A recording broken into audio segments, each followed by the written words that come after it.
इनेलो के राष्ट्रीय अध्यक्ष अभय चौटाला और प्रदेश अध्यक्ष रामपाल माजरा एसआईआर, कानून व्यवस्था समेत कई मुद्दों पर प्रेस कॉन्फ्रेंस कर रहे हैं। सीधे आपको इनेलो की प्रेस कॉन्फ्रेंस में ले चलते हैं। पेट्रोल नहीं डालते, 100 से ज्यादा अगर कोई पेट्रोल डाल दे तो उसके पंप को पेट्रोल बंद कर देती है।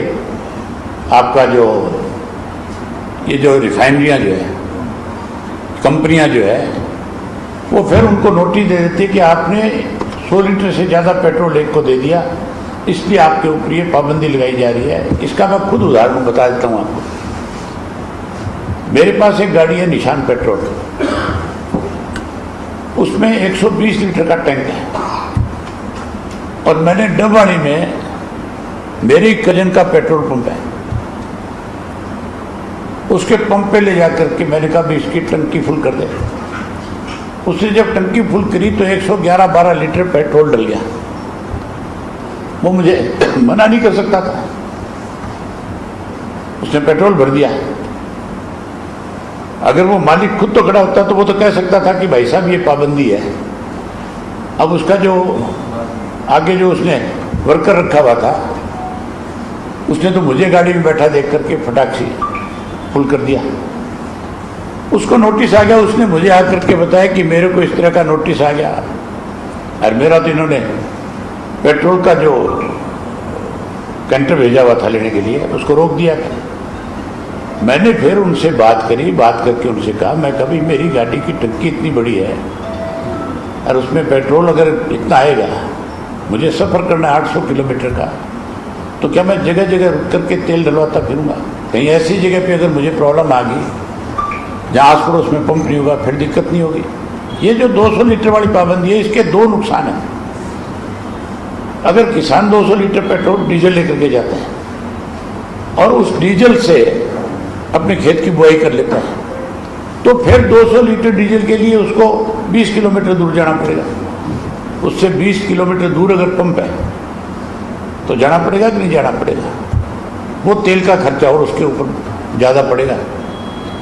पहले तो ये होता था भी हम जब बिजाई का समय आते थे तो ड्रम ले जाते थे ट्रॉली में रख करके, 10 ड्रम भरा लिए, 20 ड्रम भरा लिए, इकट्ठा ले आए और उससे अपनी बुआई कर ली, बचत होती थी। ये तो किसान को कमजोर करने के लिए इस तरह के फरमान जारी कर रहे हैं।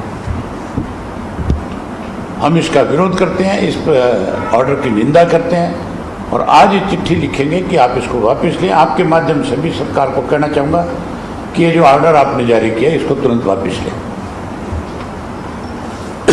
पीएम मोदी का जो 12 साल का कार्यकाल का जश्न मनाया जा रहा है, उस पर क्या कहेंगे? एक तरफ इस तरह की पाबंदियां लगाई जा रही है और दूसरी तरफ मोदी जी के 12 साल का जश्न मनाया जा रहा है। लोगों ने सरकार दी है इनको, वो सरकार काम करने के लिए दी है, ना कि जश्न मनाने के लिए दी है।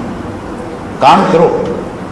मोदी जी एक तरफ तो सब हम ये कहते हैं कि कम से कम सफर करो, घर में बैठ करके होमवर्क बुक करो, आपका जो जॉब है उसको करो।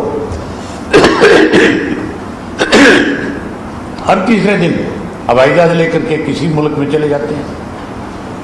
एक बार देश का प्राइम मिनिस्टर हवाई जहाज से किसी दूसरे मुल्क में जाएगा, सैकड़ों करोड़ रुपया खर्च होता है, थोड़ा पैसा नहीं है। चीफ मिनिस्टर अगर यहाँ से अब और जाएगा तो उसमें भी 50-40 लाख रुपया रोज का खर्चा है उसका। अगर हवाई जहाज से जाएगा तो उसका खर्चा अलग है, उसका कारकेट जाएगा उसका खर्चा अलग है, उसके लिए सिक्योरिटी का है उसका खर्चा अलग से है। कितना पैसा रोज ये बर्बाद कर रहे हैं सरकार का, किस तरह से दुरुपयोग कर रहे हैं। उस पैसे को अपने ऊपर खर्च करने की बजाय आप लोगों पे खर्च करो। चेतन जैसे गांव को पानी की समस्या से निजात दिलाओ, तुरंत उनके यहाँ पे वाटर वर्क्स लगाओ, वाटर वर्क्स के लिए स्पेशल पाइपलाइन डालो। आज भी पानी की किल्लत है, वो काम नहीं कर रहे। वहाँ जा करके ये कहता है डीसी कि आपको अलग से पाइपलाइन दे देंगे। भाई तू इसमें पंचर कर दे, क्या फर्क पड़ता है?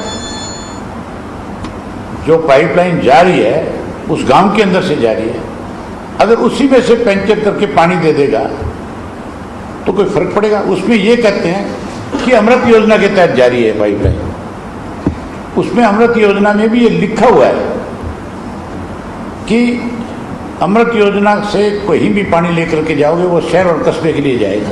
लेकिन उसमें ये भी साथ में लिखा है कि अगर कोई सर्कमस्टांसेस ऐसे हों कि भी इस पाइपलाइन से किसी और को भी पानी देना है तो सरकार उसके अंदर तुरंत फैसला लेकर के और पंचर कर सकती है।